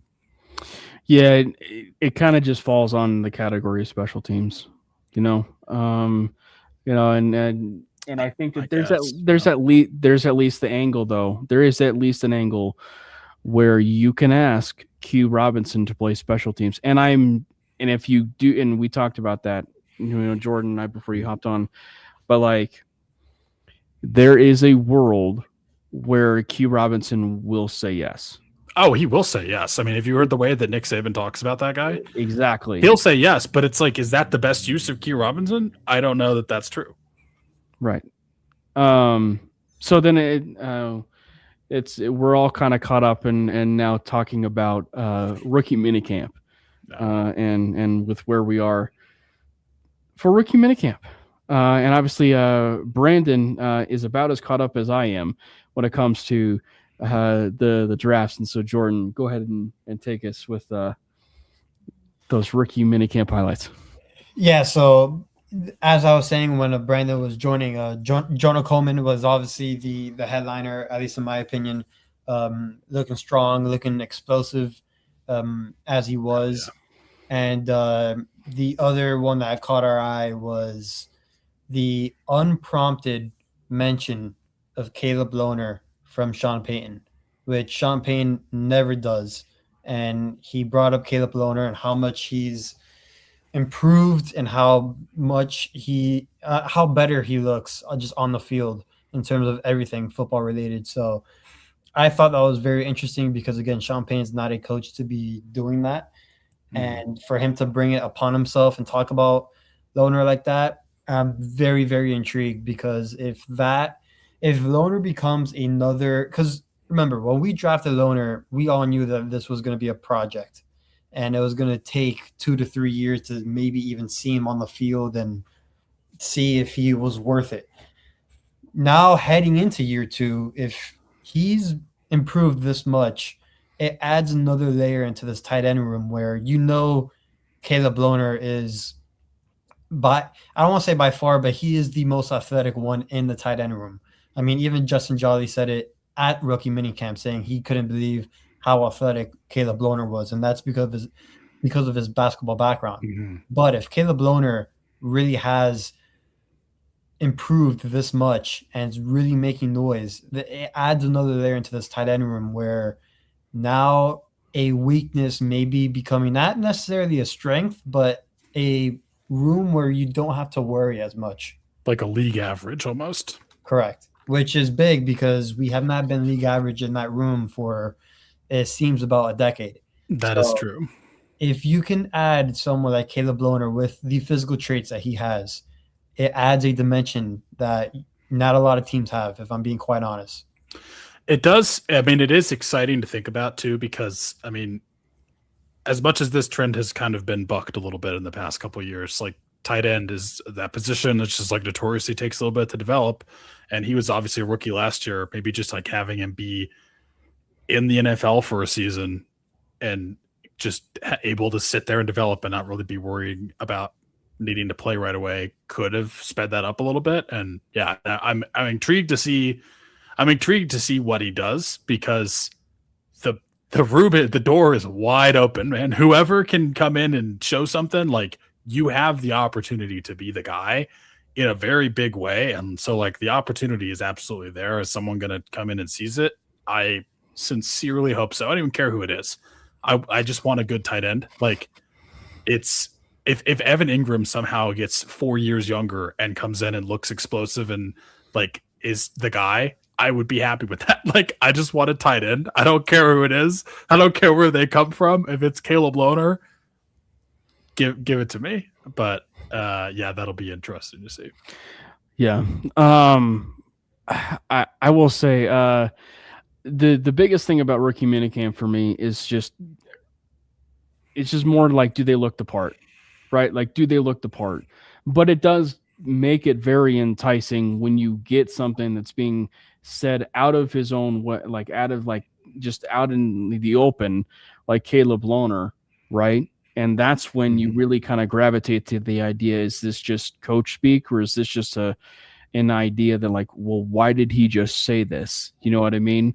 But I think that's the idea, is like, if you're clearly seeing the situation of a player who's looking the part, it's kind of noteworthy when it comes to be Caleb Lohner. Specifically, you already know that as a former basketball player, converted football player, that the athleticism is there. And now if he's actually like looking at the part of blocking and being a bit of a physical tight end due to that size, that 6'7", 250 some pound frame, right? That that he has.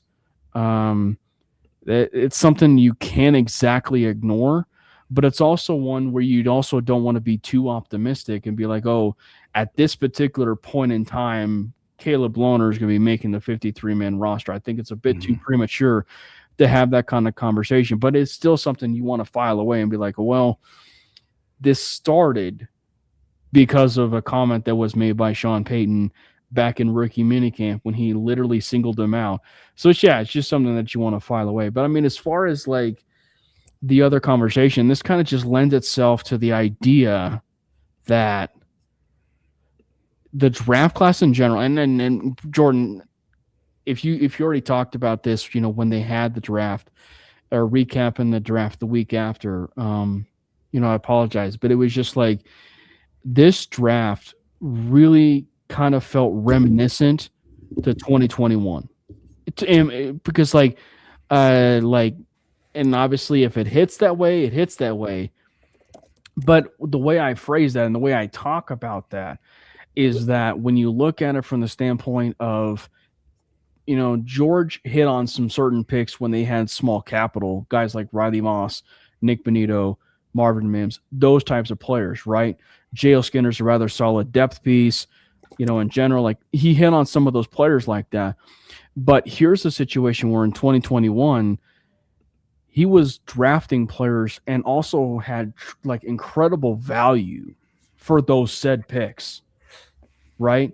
And I think that when you look at this draft in 2026 and you go up and down pretty much every single pick, there is a definition for just tremendous value for nearly every single pick.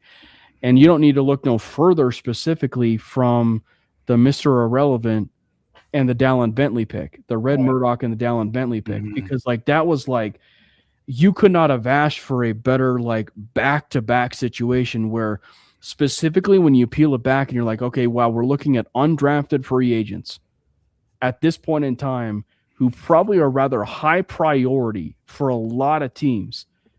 And I think they even said themselves, they are getting calls for that Mr. Irrelevant pick, right, for Red Murdoch, because they wanted to draft Red Murdoch.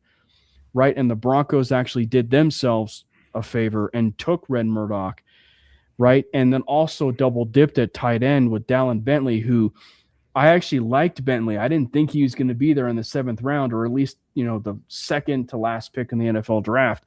And then lo and behold, they take Bentley to go along with Justin Jolie, and you really complement your tight end room in this class. Like, it felt like the ultimate completion of a recruiting class, not to kind of blend college, but it was like you blended something that is like a recruiting class for a tight end, 2 tight ends that work really well together, a linebacker in Red Murdoch, and a Taurine York who should have been drafted in general as well.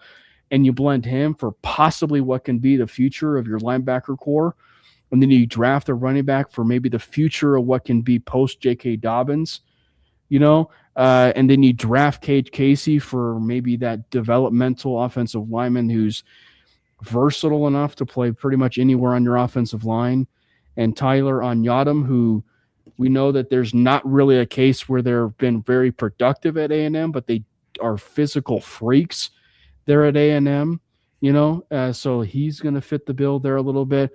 And Justin Jolie is like your Swiss Army knife who's going to finally replace Nate Atkins off this roster, and so it's just I just think they really kind of hit home runs on a lot of these picks when it comes to value. Yeah, I mean, I think the first one you mentioned with Red Murdoch, I was very surprised that he was still on the board, if I'm being quite honest. I thought that was a tremendous pick in terms of value. Another one that I thought was tight end Justin Jolly. I thought he was going to go way before. But just off of pure athleticism, he's going to be one where I think he's going to be the one that takes that step and is the leader of that tight end room. I think he's going to have a significant impact just in his rookie year, and I wouldn't be surprised if he has a similar impact that Harold Fanning Jr. had with the Browns. I think that highly of Justin Jolly. And the rest of this draft class, I think it's going to be guys where when we look 2-3 years down the line, they're going to be contributors at their positions, which is what you want. We've seen other draft classes where guys don't even hit the field. They're practice squad guys and stuff like that. But I do believe that these guys in this draft class are going to be contributors for the Broncos in 3 to 4 years. Yeah. I mean, I'll take the low-hanging fruit of Jonah Coleman. Yeah. Jonah Coleman, probably my favorite pick in this class, just because other than the fact that I've been desperately craving another running back on this team, I do think that he's kind of the perfect fit for what we are trying to do. And also I think George Paton specifically has a little bit of a type with what he likes in his running backs, because he reminds me of Javonte Williams in just the way that he runs and just the insane balance that he has, where he just he's a bowling ball. He just kind of bounces off people and you can't bring him down. And he just kind of he has those runs where it's just he's not going to be denied. He's getting into the end zone no matter what you do. And I think he's going to be just a perfect running back for this team. Even with J.K. Dobbins, he's going to just be the J.K. Dobbins replacement. But I also think as much as I love RJ Harvey, you needed someone else there. RJ Harvey can be your out of the backfield passing game weapon and give you some just some different uses to spell your physical guys in Dobbins and Coleman. But RJ Harvey, as much as again, I love him, and he had 12 touchdowns last year, I don't know, he didn't really ever show it to you. He didn't have any specific time where he jumped off the page and is okay, that's the guy. That's why we took him. That's the running back. He's the future of the running game. He's going to give you the juice that you need.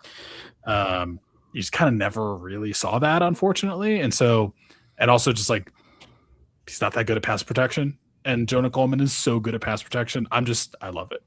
Well, but I think it's also respectful to keep the the excitement to maybe a minimum a little bit for Jonah, because I think the initial part of this for me is I think he's got a future. I think he's got a future post J.K. Dobbins, but I think the initial side of this is also the beginning snaps that he will have, which is no more Tyler Bidet snaps, right?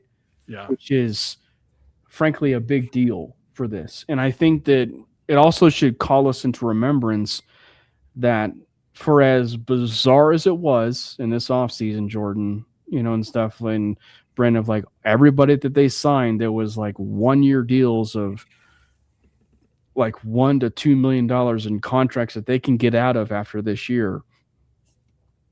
They can also release them as much as they can this year as well for some of these draft picks. You know what I mean? So guys like Lucas Kroll, Nate Atkins, right, Tyler Bidet, some of those questionable re-signings that they had. Maybe not so much Adam Troutman, but but they can definitely move off of guys like the Lucas Krolls, Nate Atkins, Jaleel McLaughlin's, the Tyler Bidets, players that really didn't offer much at this point, and now you really have a bona fide three-headed monster of the running game that you can really lean on, where Tyler Bidet, really the only thing he was significant for was pass pro in third down. Other than that, he really didn't offer a great deal. Yeah. I mean, I do think that's definitely significant. Maybe I'm crazy. I see Jonah Coleman having more snaps than maybe people think. I think was it, like 24 carries or touches or whatever it was that Tyler Bidet, he'll have more, but it's just like just a simple fact he's already such an elite pass protector. Yeah. I think is just the one where it's like he'll begin there. It's just what's going to build off of that.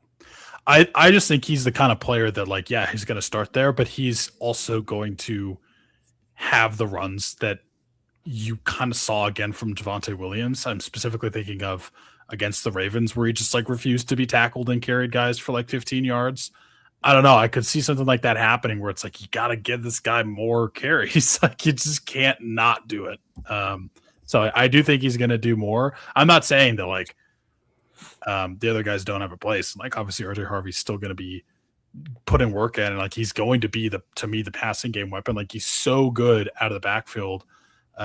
If he can get better at not bouncing things outside and running through and like reading rushing lanes better and like kind of running more in the middle, I think he could also still take a step for sure. And then, J.K. Dobbins, when he's healthy, is like borderline a top 8 running back in the league already. I just think Jonah Coleman is like going to be in that mold where he's going to have plays where it's like, you have to give this guy more carries. And, yeah, I don't know where those are going to come from, and I do think like there's still room for everyone there.